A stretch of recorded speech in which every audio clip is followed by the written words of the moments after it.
The H1B Guy here, and today, the H1B Guy news for the week ending September 11th, 2020. But before we get started, I'd like to ask you, if you haven't already, to please subscribe to the H1B Guy here on YouTube. It helps me to produce more content like this for you. I also wanted to remind everyone that the H1B Guy does offer consulting services for both employers and employees. This is audit, compliance, document review, work authorization coaching, education, third party process, and program implementation. Please let me know if I can help you in any way. And now, the news. As is common theme on September 11th, we hear never forget. So I wanted to tell my personal account of that day. It was my fourth fall in Statesboro at Georgia Southern University, and I had a world literature class that was from 9 a.m. to 10:15 every Tuesday and Wednesday that semester. I remember very vividly driving my white 1992 Ford Ranger on the bypass on my way to class. The radio was on Fox Sports out of Savannah. I would occasionally listen to that Fox Sports station as a change of pace from Outcast or Widespread Panic. It was already on the radio from the night before, and when I left my apartment it was 8:40 because 20 minutes was just enough time to make it. Then I heard a breaking report that a plane had flown into one of the twin towers. I wasn't sure what to think, so I parked my truck and walked into class. The events that unfolded after that were all a blur. Very few people were aware of what was going on as I walked into class. Then, shortly after 9 a.m., the professor came into the classroom and told us that class was canceled and all other classes were canceled for the rest of the day and for us to go home. Confusion and panic began to come over me and those around me. Back in my truck heading home, Fox Sports was now taking a much more serious tone with the coverage they were airing. I wasn't really sure what was going on other than two planes crashed into the Twin Towers, and my professor told us that classes were canceled. I actually had a chance to visit the Twin Towers my sophomore and junior years of high school, thanks to a Model UN trip led by Mr. Irvin. Very grateful for this opportunity to go on those trips, and I even had the chance to speak on the floor of the United Nations building. Mr. Irvin was a mentor for a lot of kids, myself included. Thank you, Mr. E. Once I got home, my roommate arrived shortly after. We turned on CNN and proceeded to sit and watch the day unfold. Literally hour after hour. We were scared, shocked, and horrified. The rest, as they say, is history. What makes 9/11 so important as it relates to our narrative on this channel? The answer is that the events that transpired actually led to the Homeland Security Act of 2002, which dismantled Immigration and Naturalization Services, INS, and separated that agency into three components within the Department of Homeland Security, DHS. Those divisions were USCIS, ICE, and CBP.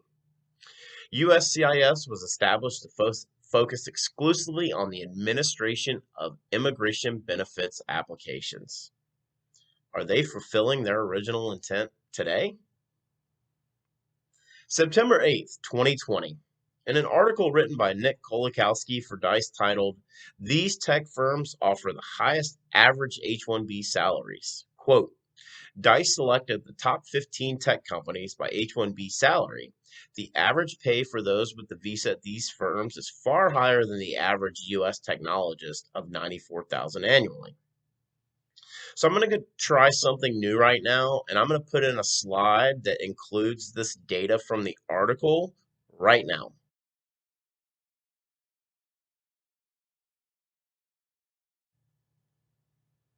Some interesting data here seems logical to continue the article. Some interesting data here. It seems logical that Netflix would pay its H1B workers the most out of all of these companies, as the streaming giant has a reputation for paying immense salaries to its employees and contractors in exchange for brilliant performance. If you can't hack it, you're out. Also, frothier startups such as Airbnb, Lyft, Spotify, DoorDash, and GM Cruise, the automaker's self-driving startup spinoff, tend to pay more on average than older, larger firms such as Google, Apple, and Microsoft. Also, as we've pointed out repeatedly in the past, these kinds of analysis only highlight what tech companies pay the H-1B workers they source directly. Business services and contracting firms may pay their H-1B subcontractors much less than what they make at a big tech firm such as Google or Microsoft. For example, at Accenture, the median H-1B salary is $96,366, while at Tata, it's $68,000. So any breakdown of H-1B salaries at tech company isn't likely a full accounting of what every H-1B worker on every team is actually getting paid. By this time next year, all of the salary data could undergo radical change. In addition to an executive order temporarily banning H-1Bs, the U.S. government has taken steps to curtail the use of the H-1B, including substantial adjustment to fees, as well as a rising rate of application and renewal denials. That may persuade at least some of these companies to source more talent domestically, which could have a ripple effect on compensation. End quote. So, what's interesting about the salary data provided here is that it does not account for performance or company bonuses. This is data that's collected during the Department of Justice's LCA certification process and made available by the Department of Justice.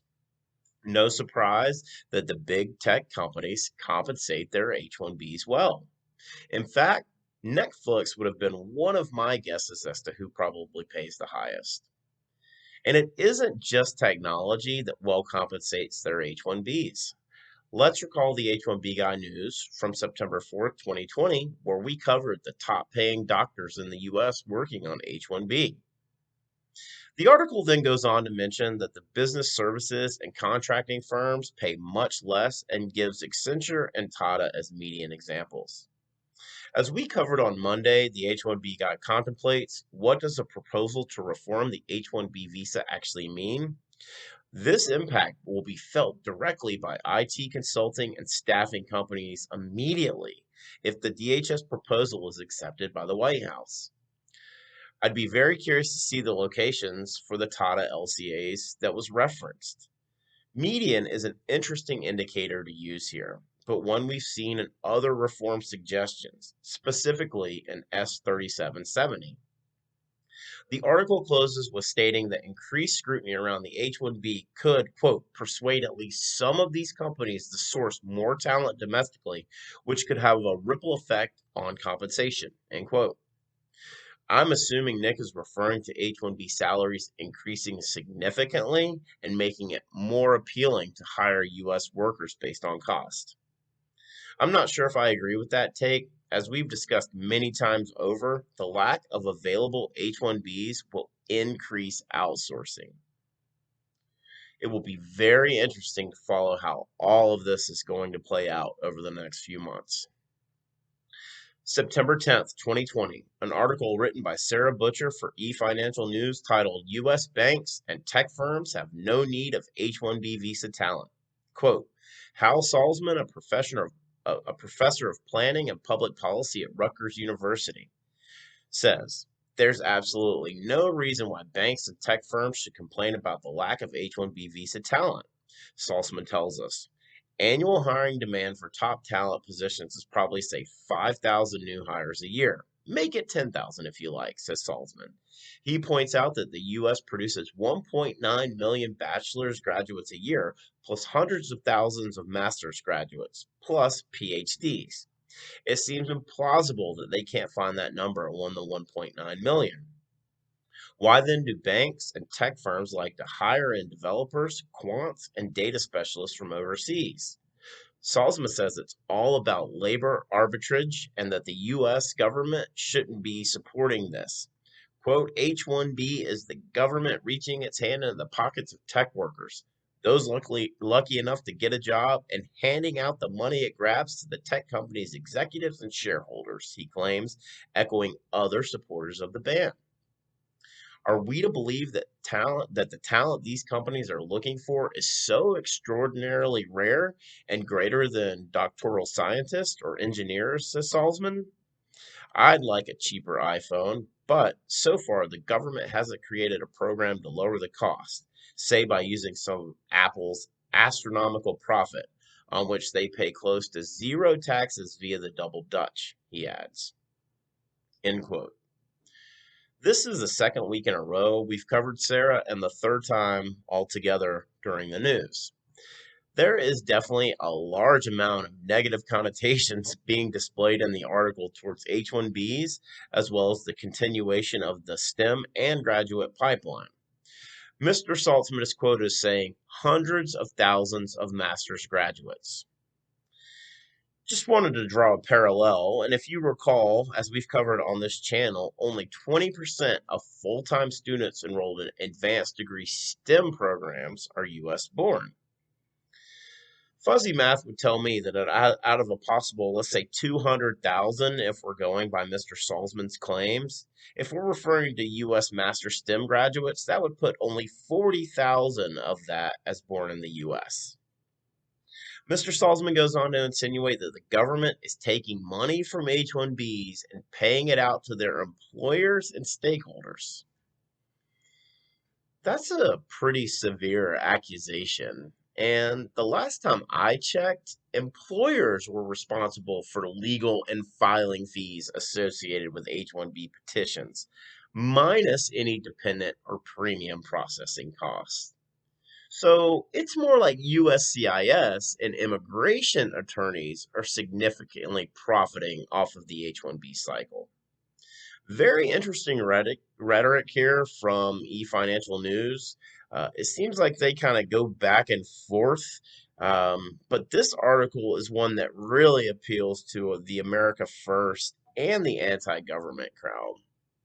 The article then closes with an attack on Apple, emphasizing everyone wants things cheaper. So, where do we draw the line? Do we continue to attack H-1Bs and label them as the enemy? We need to realize that if we continue down the path of restricting high skilled immigrant flow into the U.S., then U.S. based enterprises will seek to fulfill their staffing needs elsewhere. It's just a fact. For the full post on the H1B Guy news for the week ending September 11th, 2020, please check out the h1bguy.com. And if you haven't already, please like this video and subscribe to the H1B Guy channel here on YouTube, and click the bell for notifications so that you're notified anytime a new video is posted on our channel. I'd like to thank you for taking the time to watch my content, for supporting the H1B Guy platform. The H1B Guy, your global source for all things H1B.